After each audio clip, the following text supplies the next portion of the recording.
James May, you pissed off a lot of people by saying that you're not really into classic car ownership anymore.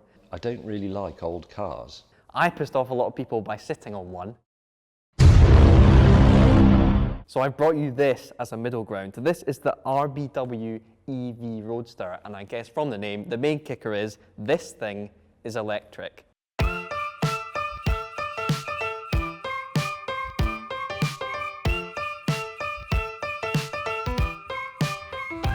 So straight off, what do you think about Electrifying Classics? Well, I actually think it's fair enough, because I maintain that the thing that most people like about classic cars is the way they look, because history has filtered out all the ugly cars and we're left with the nice ones, like the MGB is quite a nice looking car.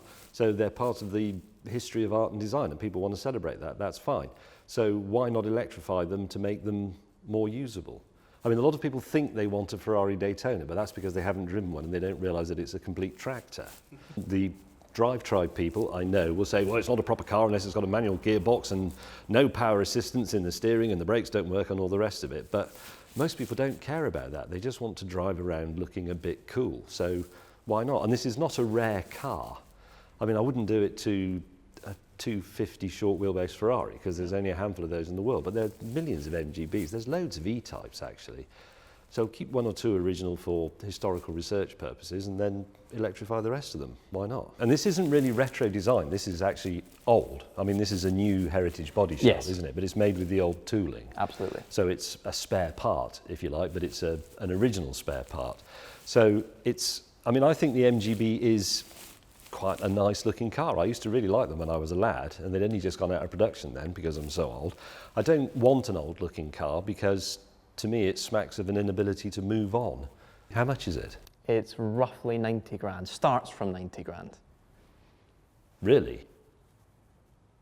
That's quite a lot. So yes, it's very expensive, but modern underneath, and this is a brand new, as you said, a brand new body on top. This isn't lifted from some rusty old MG. This is absolutely brand spanking new. There's no donor car in this one. Absolutely not. But that is still 90 grand. And my Alpine, which as usual you can't see because there's an electric car in the way, but that's, or that was, about £55,000. And it's a modern car. Okay, we'll move on from that. Would you have kept the Ferrari, the 308, if you could have done this kind of thing to it? Well, I did think about that actually, because I know people have done it successfully with Tesla Model 3 drivetrains and batteries and that sort of thing.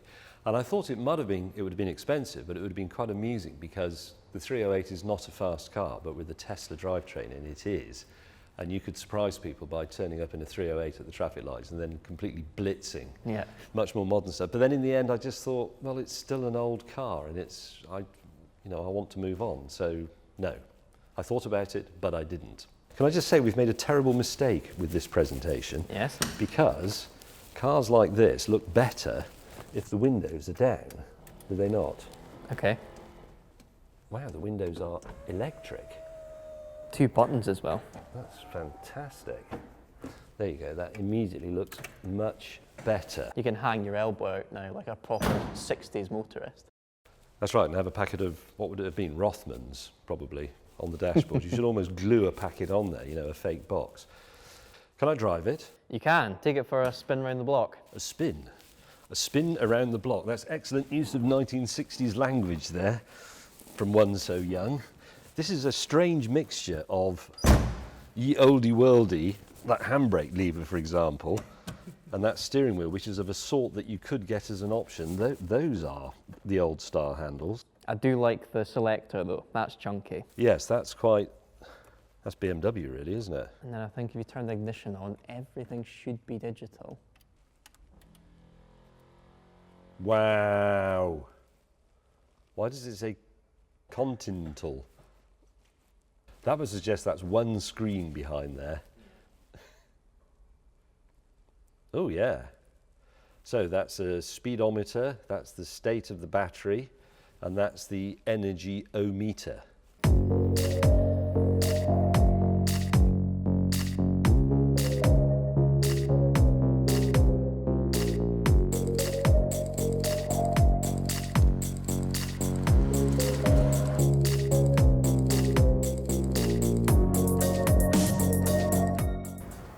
You know what? If you want an MGB, this is probably the way to do it. Admittedly, you have to pay a lot of money, but I mean, it's great. It's perfectly smooth. I'll let the bus out in 1960s fashion. Actually very refined. I was worried that this was going to be a bit gravelly like a few other cottage industry electric cars I've driven, but no, it's actually extremely nice.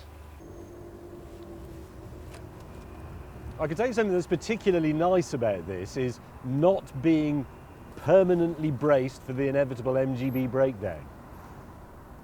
It's going to work, it's electric, there's nothing to go wrong.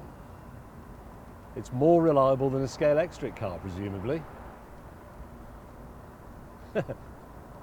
It works. Let's just give it a squeeze. Yeah, it's not bad. Now the range officially is 160 miles, which is plenty. Top speed is only 80 miles an hour, but I don't think that really matters because you're not going to take it on a track day, are you? You're going to waft around town and pretend you're a cad from 1966. 0 to 60 is 9 seconds. Not remarkable, but better than an original MGB, which I think was about 12 and a half seconds. Do you miss the sound of a fairly rudimentary and old-fashioned four-cylinder engine? You probably would for the first 5 or 6 minutes, and then you'd think, maybe I'm better off without that.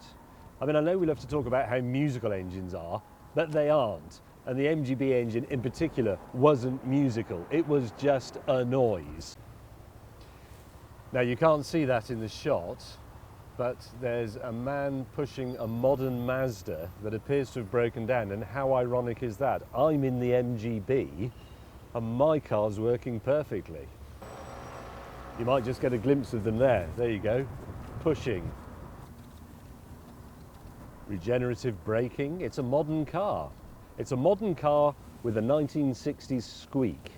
That will appeal greatly to some people.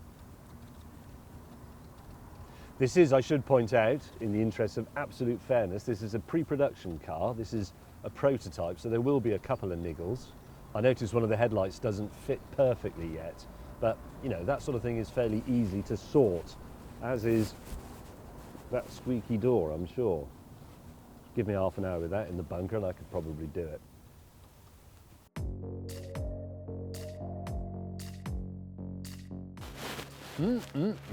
Craft beer. I hope they're open.